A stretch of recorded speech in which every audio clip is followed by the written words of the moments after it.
เลย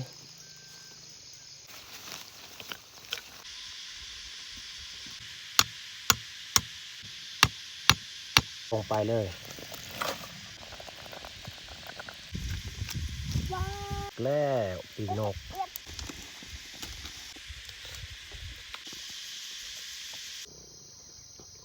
กราบทักทายสบายดีและการสวัสดีพ่อแม่พี่น้อง FC เบิร์ดสุขุสุคนสำหรับมื้อนี้เฮาก็เสียพาพ่อแม่พี่น้องทุกคนเนาะมื้อนี้เฮาสิเข้าให้มื้อนี้ไปเสียหญ้าให้เนาะไปทุกคนไปเบิ่งไปชมบรรยากาศในให้เป็นจังไดการดำรงชีวิตอยู่ของเขตชนบทบ้านเฮาเนาะ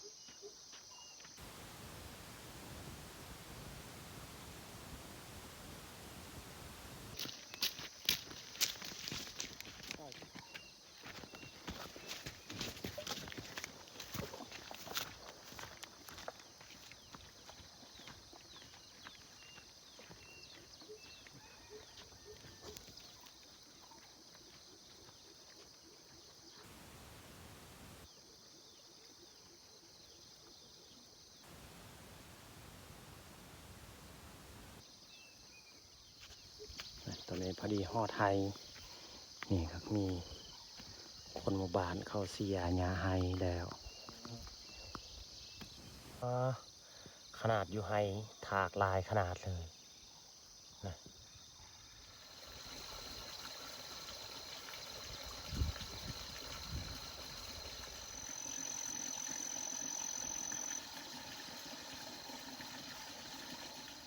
ให้เฮานี่อยู่เทิง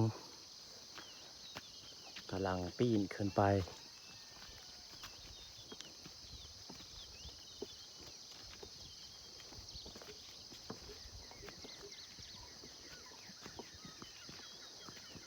เมื่อนี้หามไป3 คนกับลูกกับเมียท่านี้จะแม่นให้พ่อแม่เฮาหญ้ากำลังขึ้นเขากำลังขึ้นทางนั้นจะแม่นทางอันไปเมืองไปแขวงเนาะคันว่าไปซื้อเกลือเป็นหน่อก็ไปทางนี้โอ้จะเป็นนี่เส้นทางตามหอมห้วยนี่แหละมีจากจันอีก2-3 โต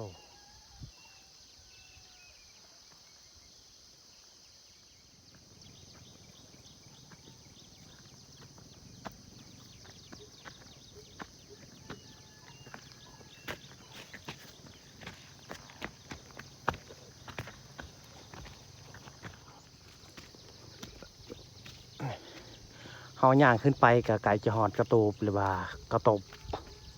หรือว่าเที่ยงไฮทางเทิงก็จะแมนไฮเฮา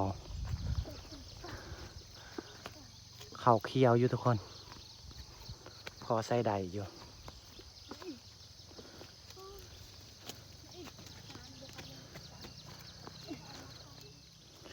เข้าน้ำก็เอาไว้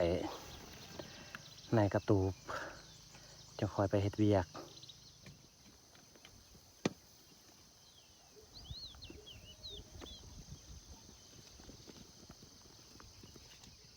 เขาปีนี้น่าจะงามอยู่ทุกคน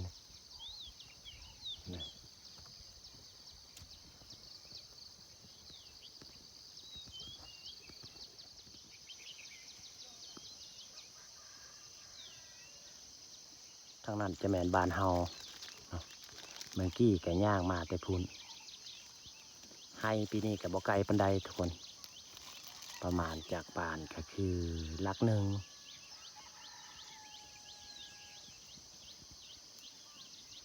สิ่งอย่างไปเสียหญ้าอยู่เทิงเพราะว่าบันเทิงหกหลายทุกคน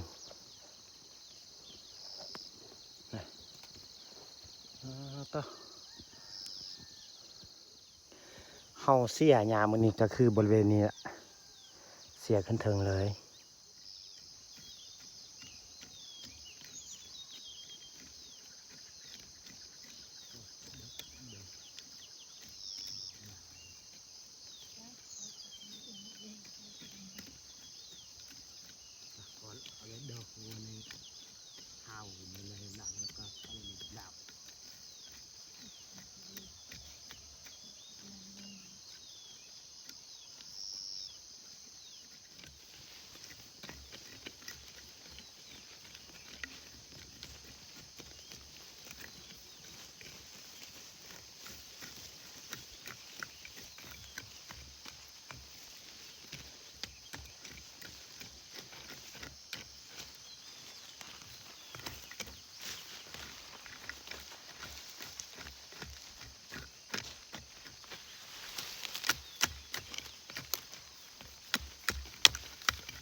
เฮาเสียมาเมื่อกี้ก็ลายเติบทุกคน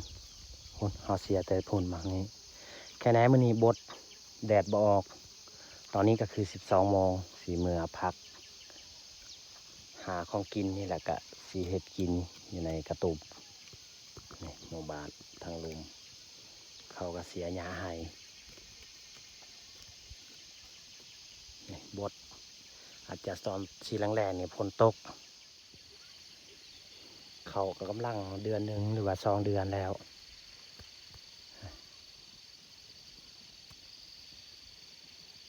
หลังจากเขาเสียหญ้าแล้วก็สิออกหากินออกไปหาอาหารเที่ยงทุกคนเลยนี่จะเป็นถ้ำสิออกไปเลาะตามป่าเขาจูดนี่แหละเลาะเบิ่งนกทุกคนเลย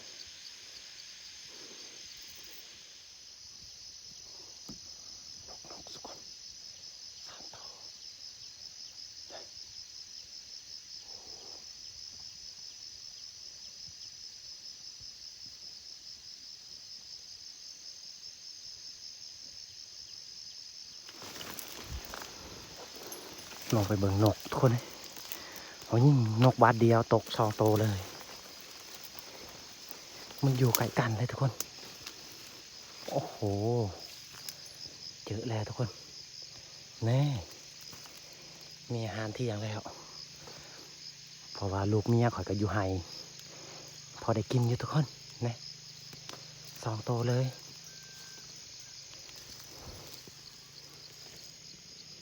เห็นบอกพี่น้องในตัวหนึ่งหำตัวหนึ่ง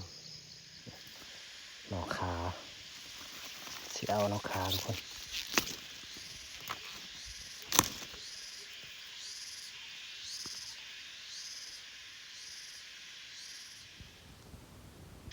พอไปออกหากินอาหารกะให้ลูกให้เมียก็ได้แต่นก2 โตเสียมให้กินเนี่ยคอยอยู่ให้เอาสิ่งที่ทหารเทียงก็คือมียอดปักอึแล้วก็มีนอกคาไข่ไก่2 หน่วยแล้วก็นก2 โตเขาสิเฮ็ดถาอาหารก่อนเนาะผักสวนเมียก็ยังเสียหญ้าคอยเฮ็ดถาอาหารก่อนสิเตรียมดังไผ่ทุกคน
ส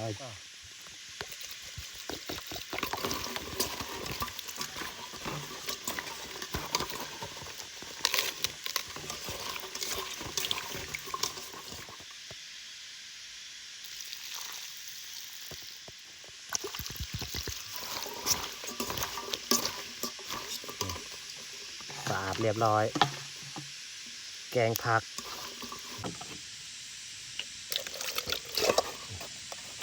ล้างไข่ไก่2 หน่วยล้างสะอาดแล้วก็ต้มพร้อมกันกับผักเลย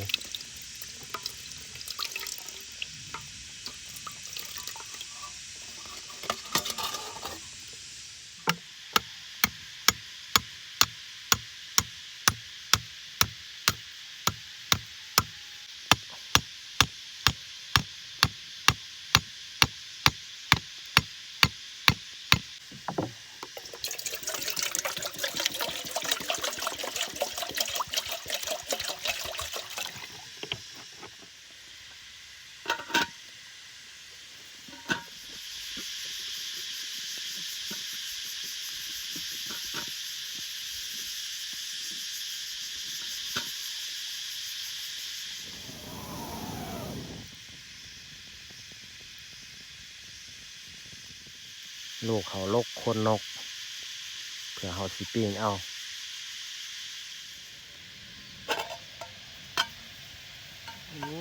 น้ำพดแห้งใส่ผักลงไปเลย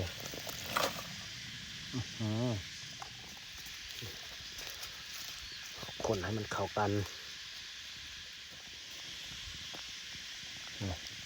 ข้าวหลวกไข่ไก่เขาก็ล่างเรียบร้อยแล้วให้มันสุกพร้อมกันกับผักนี่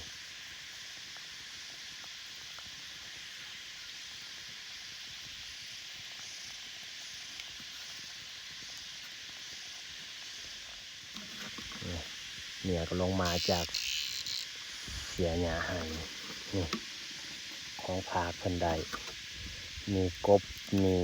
แมงยงโยมีแมงจีจีมีจักจั่น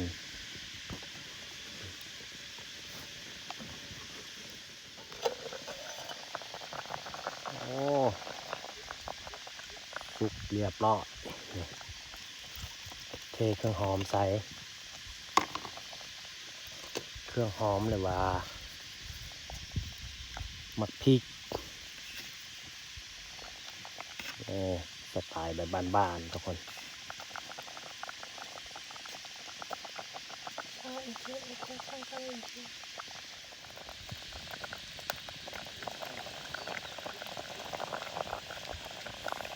สุกเรียบร้อย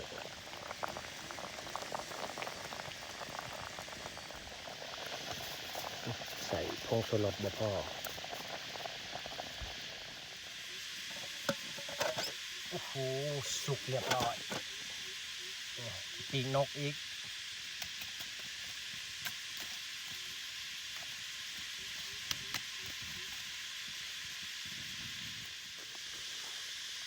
ขอทาเกลือเป็นนัวหมักพริก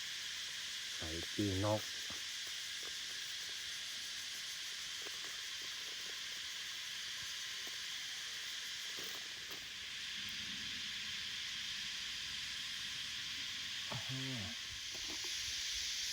ปอกเบิ่งไข่ไก่จะแม่นมีลูกเลยอยู่ในมันคือไข่ลูกแล้ว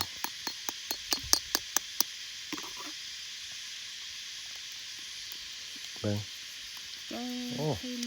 มีลูกแล้วอยู่ในไข่ลูกว่าอันลูก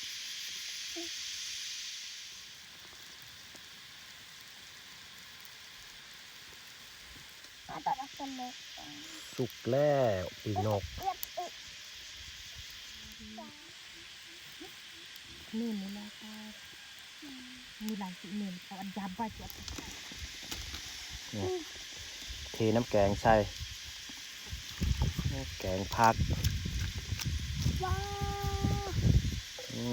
นี่จะแม่นไข่ลูก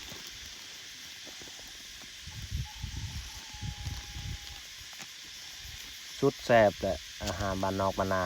บ้านเฮาแบบนี้แหละทุกคน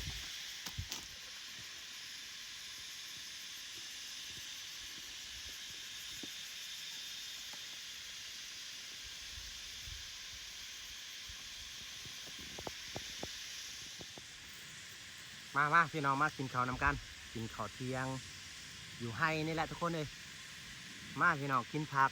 กินต้มผักหรือว่าแกงผัก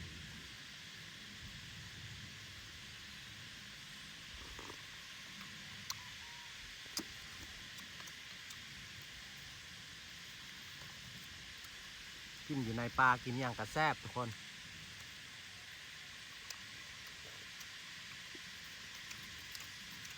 จับเวลาดูอะไร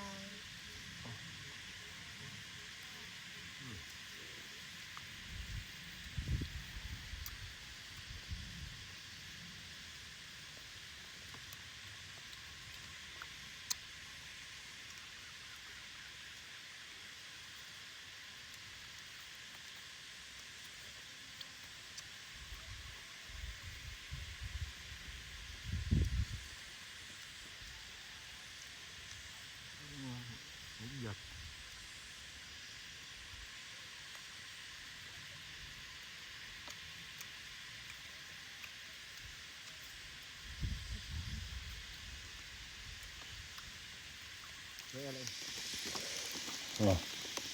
ไข่ลูก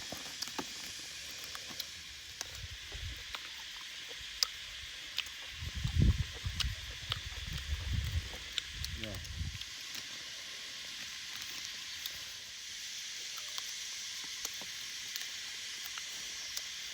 ลูกมันเอาคำใหญ่เลย แซ่บบ่ แซ่บ นี่หยอดมักอึกับนอคา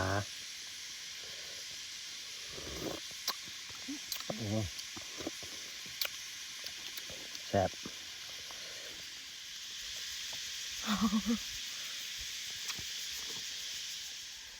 เอาพ่อแม่พี่น้องสำหรับคลิปนี้ก็สิจบลงอยู่นี่เลยเนาะ